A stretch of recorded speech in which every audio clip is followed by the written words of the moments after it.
Hello everyone, I'm Dr. Monica. Today's video will be on attached gingiva. So let's begin with the topic. So what is attached gingiva? So attached gingiva is that part of the gingiva which is firmly bound to the underlying periosteum of the alveolar bone. So in this diagram we can see that attached gingiva, it is the gingiva that extends from the marginal groove, that is from the base of the gingival sulcus, that is the coronal border, to the mucogingival junction, which represents the apical border. So let's understand width of the attached gingiva, which is an important clinical parameter. So the width of the attached gingiva, it differs in different region of the mouth. It is found to be maximum in the incisor region.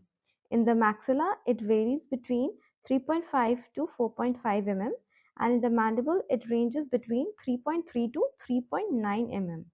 Coming to the posterior region, in the maxillary first premolar area, it is around 1.9 mm, and in the mandibular first premolar region, it is about 1.8 mm. So any changes in the width of the attached gingiva, it is caused by modifications in the position of its coronal position, because the mucogingival junction, which is the apical border, it remains stationary throughout the adult life. So we can see that the width of the attached gingiva, it increases by the age of 4 years, and it can be found to be increased in the supraerupted teeth. So one of the most important clinical feature of attached gingiva is stippling.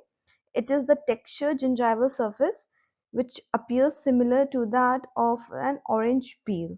So it is best viewed by drying the gingiva in the natural light, and we can see that it is less prominent on the lingual or the palatal aspect as compared to the facial or the buccal aspect. So stippling, it is a form of adaptive specialization, which means that the attached gingiva, it adapts to functional stress such as mastication or brushing by developing the connective tissue and epithelial connections that produce stippling. Second is, it is a reinforcement for function.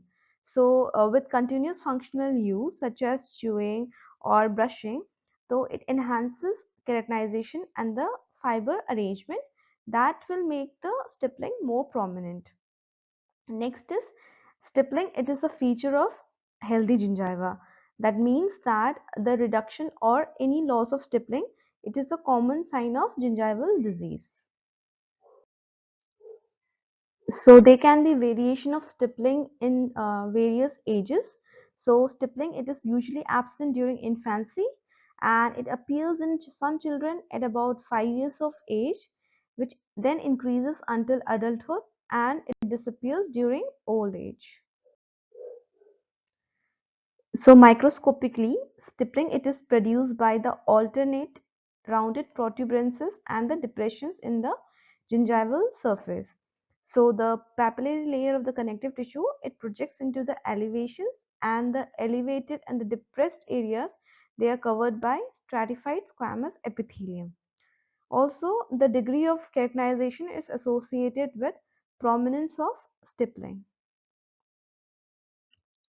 So the methods which are used to determine the width of the attached gingiva. Firstly, we can subtract the sulcus or the pocket depth from the total width of the gingiva. Second is, we can push the adjacent mucosa coronally with a dull instrument and paint the mucosa with Schiller's potassium iodide solution, which stains the keratin part. So coming to the clinical significance of attached gingiva. So firstly, in the orthodontic therapy, the dentoalveolar gingival fibers that are located within the marginal and attached gingiva, they are stretched, which helps in the tooth movement. Second is, in the pocket treatment method, the presence or absence of an adequate band of keratinized attached gingiva, it is very important.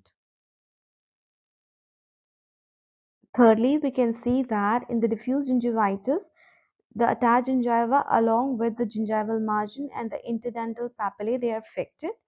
And in the plasma cell gingivitis, mild marginal gingival enlargement that extends to the attached gingiva, it is present. So inadequate attached gingiva, it can be caused by the presence of high frenum attachment due to the presence of marked gingival recession, also the presence of deep periodontal pocket. So what is the need to widen the attached gingiva? Firstly, it enhances the plaque removal.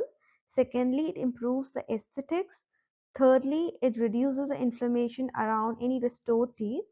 And the gingival margin, it binds better around teeth and implant with adequate attached gingiva.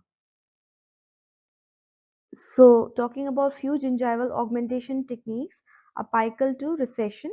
So these procedures, they are done before any root coverage procedure, mainly to increase the zone of attached gingiva. So they include the use of free gingival autograft, the use of free connective tissue autografts, use of apically positioned flap. We can perform vestibuloplasty, and also Erland Melzer technique can be done. So if you have liked the content, please like, share and do subscribe to this channel. Thank you.